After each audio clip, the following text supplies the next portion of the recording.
Welcome back. So in this next activity, we're talking about what happens if we rotate just any given point, um, like say a point where we don't know the coordinates. For example, the point that's right here on this coordinate grid that doesn't have any markings. Can we rotate it even though it doesn't have a grid drawn? Sure we can, because remember we know how to draw hooks. So we just draw little hooks going all the way around. And then we got to think, where is our value ending up?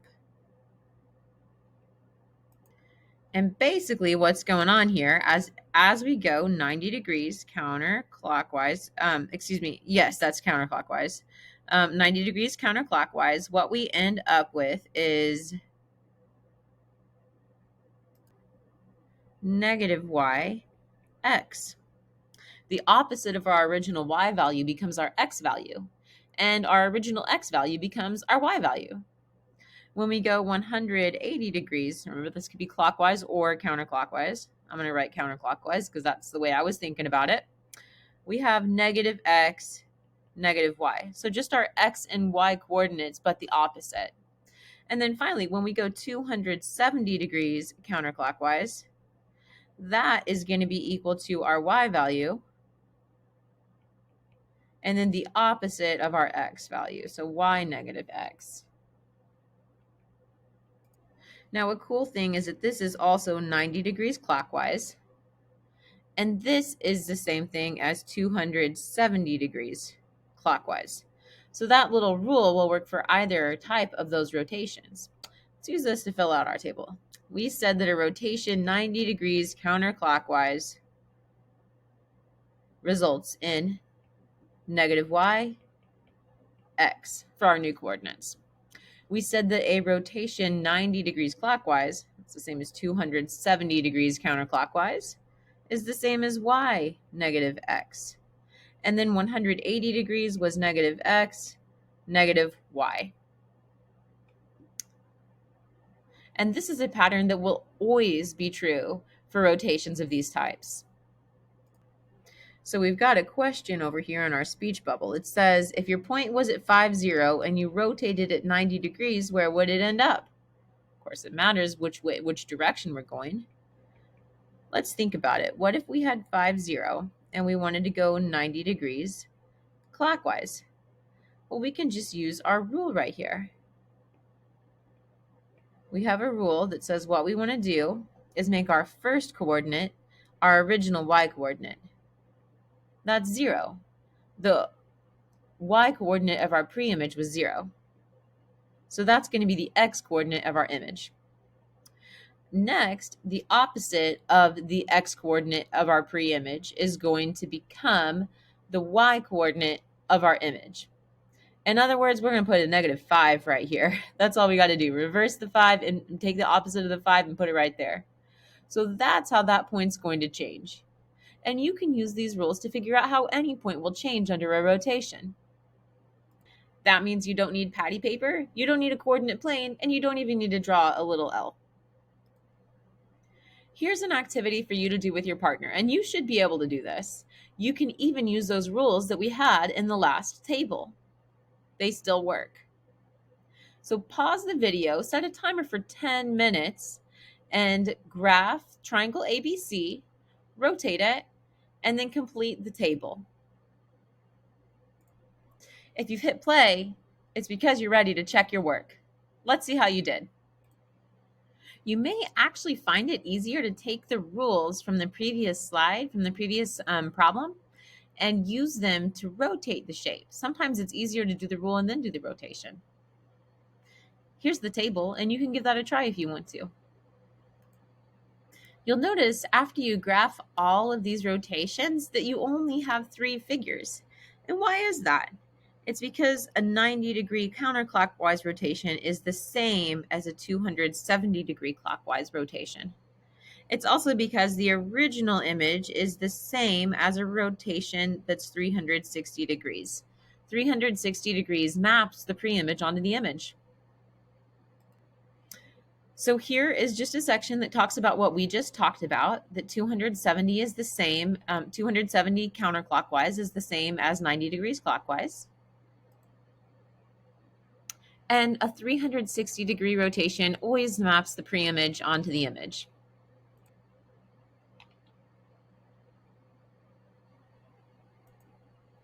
All right. So now we've explored a little bit about the rules, and I will write the rules up here on this slide for you guys to see. Now that we know what those are, let's see what we can figure out about a triangle without graphing at all. So you can see I've written the rules down here for you. Let's just do part A together. We're given the vertices of triangle DEF, and part A tells us if DEF is rotated 90 degrees counterclockwise, let me underline that, that's important. What are the coordinates of the vertices of the image? Name the rotated triangle. Okay, so which rule should I use? Well, 90 degrees counterclockwise is going to be this one. So I need negative y, comma x. All right, let's practice doing this for each of these vertices. So D prime, I need the opposite of my y value. Let's label these xy, xy, xy. So the opposite of 10 is negative 10. And then my x value of my pre-image is going to be my y value. That was negative 7. I don't need to change the sign. I keep it the way it was. Now for E prime, let's see.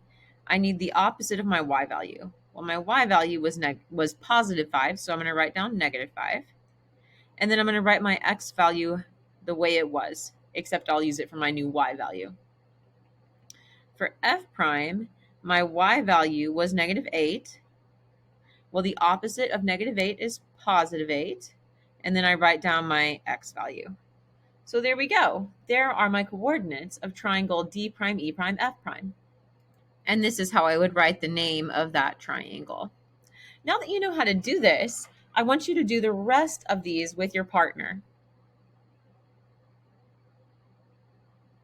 We're not going to go over these as a group. This is up to just you and your partner. But while you're working, your teacher will be checking for understanding. And remember, you have these rules here to help you out. Just pay attention to what kind of rotation you're doing and apply the rule carefully. You can always check your work by making a graph. Pause the video, set a timer for 10 to 12 minutes, and see what you can do. I know you can do this. All right, you've hit play, which means you're ready to move on. In this section, we'll be looking at sequences of rigid motions and talking about how we can use those to verify that two figures are congruent to each other. So for example, in this first question, in number 1, how could you map the pre-image onto the image? The pre-image is shaded. How could you map it onto the image?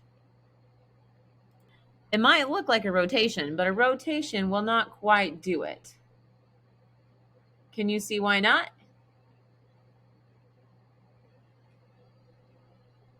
Let's see, if I draw my L here, that point would be there.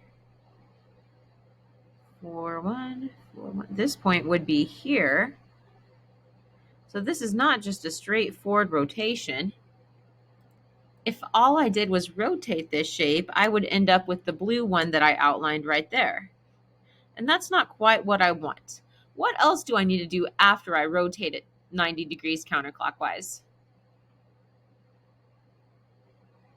Yes, after I rotate it 90 degrees counterclockwise, then I need to translate it up one. So let's write that down. That's the process that will map the pre-image onto the image. My first step is to rotate 90 degrees counterclockwise. My next step is to translate up one unit up. So it's a 2-step process. One step is not quite enough because after I rotate it, I still have to translate it. Let's take a look together at number 2 as well. On this one, I can tell that I definitely have a translation. And it looks like I'm translating twice. I'm going to the left and I'm going down. That's actually a pretty straightforward translation, and we could write it this way: x minus 1, y minus 6, because we went 1 unit left and we went 6 units down. We are going to skip over these practice problems because what I really want you to get to today is actually a group activity. It's the talk for the day, and it's called Just the Coordinates. What I need you to do for just the coordinates is in a group of 3 or 4, use what you know about rigid motions to verify that the figures represented by the coordinates are congruent. Describe the sequence of rigid motions to explain your reasoning. In other words, what you guys are going to work on as a group is you are going to graph triangle QRS and you are going to graph triangle Q prime R prime S prime. And you're going to say which transformations are necessary to get from QRS to Q prime R prime S prime.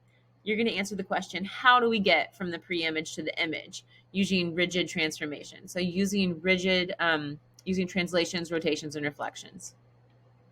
So there's your key question that you're answering here. And remember, this is tied directly to our essential question.